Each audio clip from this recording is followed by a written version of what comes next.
Bonjour, on se retrouve aujourd'hui pour parler d'un petit pistolet en 22 long rifle avec ce Sig Sauer P322. C'est vrai que je présente pas très souvent des armes en 22 car je tire pas beaucoup avec ce calibre, mais la vidéo que j'avais réalisée sur le Glock 44 m'avait donné envie de retourner au 22 et c'est pour ça que j'ai demandé à emprunter ce P322.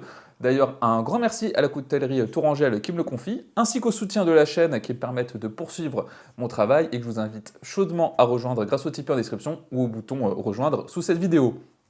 Cela va te faire plus de 3 ans que le P322 est sur le marché, avec des retours plutôt positifs, d'autant plus que le pistolet propose une solution que je trouve assez attirante, car il dispose d'un canon fileté et on peut aussi très facilement y installer un point rouge.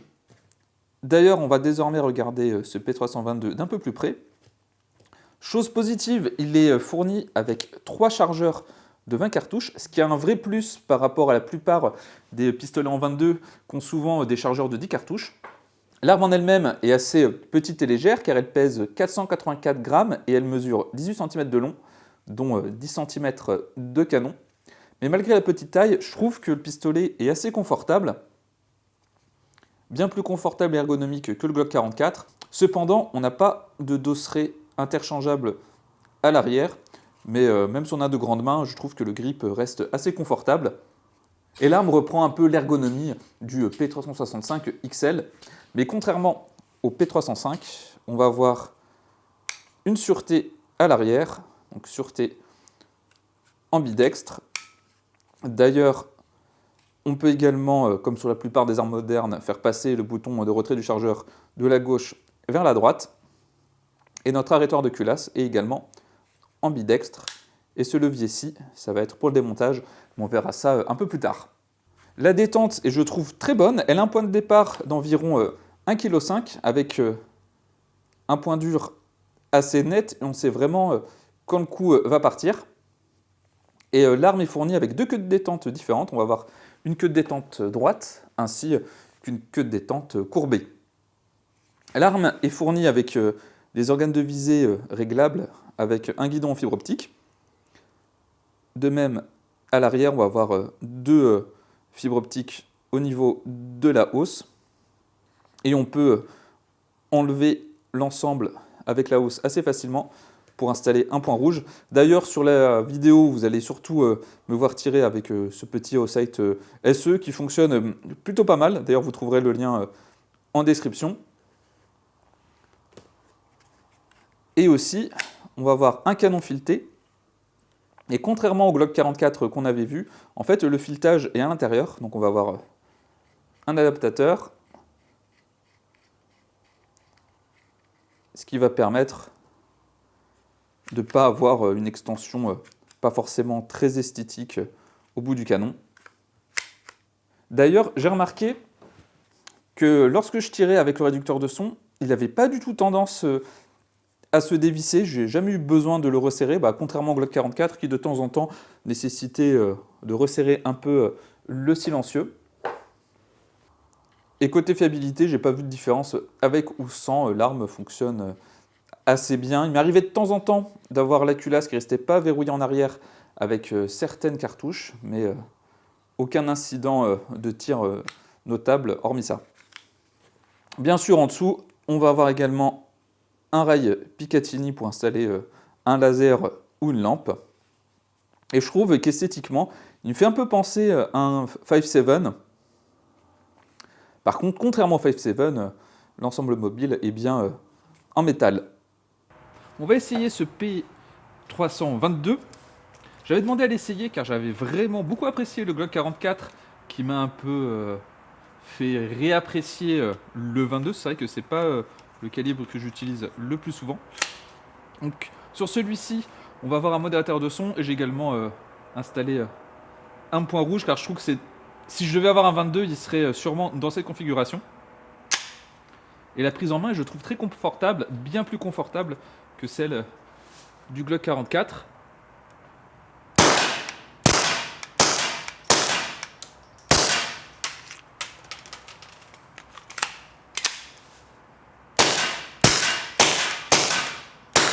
Et la détente est bien plus nette aussi. D'ailleurs, là, Il est configuré avec une détente droite, mais je crois qu'il est livré également avec une détente plus classique. Mais je trouve que la détente droite est très bien en soi, il n'y a pas de souci particulier. Et il est extrêmement ergonomique, donc je vais essayer de lui mettre quelques cartouches pour voir s'il est aussi fiable que son homologue autrichien. Lorsque j'ai récupéré le P322, il était fourni avec 3 chargeurs qui ont une capacité de 20 cartouches. Pour le moment, on n'a pas réussi à en mettre 20, mais je crois que le maximum qu'on a pu mettre c'est 18. Mais parce que l'arme en fait est presque neuve, c'est une arme d'occasion, mais elle a dû très peu tirer avant aujourd'hui. Ce qui fait que par rapport à la plupart des pistolets 22 qui sont limités à des chargeurs de 10 cartouches, là au moins on a moins besoin de recharger.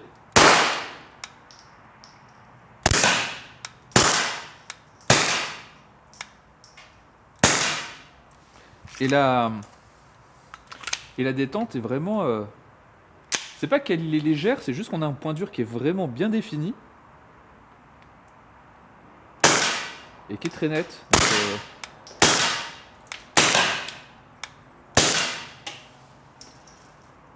Donc, non, vraiment...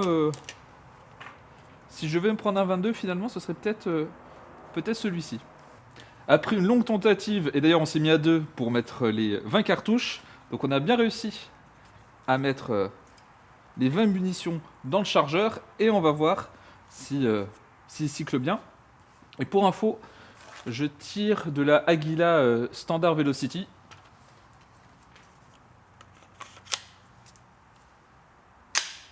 Déjà ça rentre en chambre sans problème.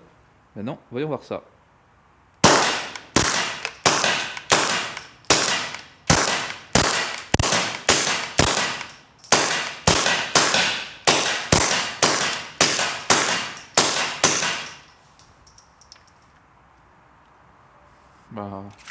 Grand succès.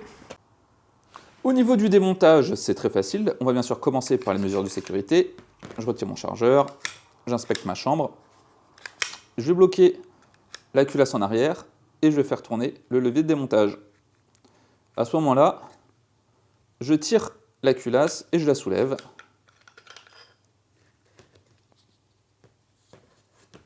Et on peut remarquer qu'on a un canon fixe ainsi qu'un marteau à l'arrière. Évidemment, le pistolet tire avec une culasse non calée. Et on peut voir notre éjecteur, en fait, qui est partie prenante de l'arrêtoire. Ça permet d'avoir une pièce qui fait 2 fonctions à la fois. Et pour le remontage, évidemment, processus inverse. Je réinsère mon ensemble mobile. Je vais tirer à fond en arrière en soulevant un peu. Je ramène la culasse sur les rails. Et à ce moment-là, l'ensemble mobile repart en avant. Et je repositionne mon levier de démontage. Ce Sig Sauer P322 m'a vraiment plu, et si je devais prendre un pistolet en 22 long rifle, je pense que ce serait celui-là. Je le trouve bien plus confortable que le Glock 44, et en plus il est optique ready, et ergonomiquement, je le trouve même encore mieux que le FN 502 que je vous ai présenté il y a quelques années maintenant. Niveau fiabilité, ça a l'air d'être plutôt pas mal. J'ai eu quelques incidents de tir au tout début, lorsque les chargeurs étaient peut-être pas suffisamment rodés, mais une fois les avoir graillés 2-3 fois, aucun souci à signaler.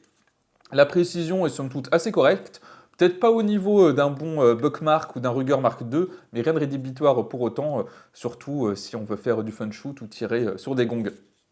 En tout cas, j'espère que cette vidéo vous a permis d'en savoir plus sur ce P322. Je vous invite, comme d'habitude, à vous abonner à la chaîne si ce n'est pas déjà fait, et si vous le pouvez, à rejoindre le Tipeee en description. Sur ce, on se dit à bientôt pour une prochaine vidéo.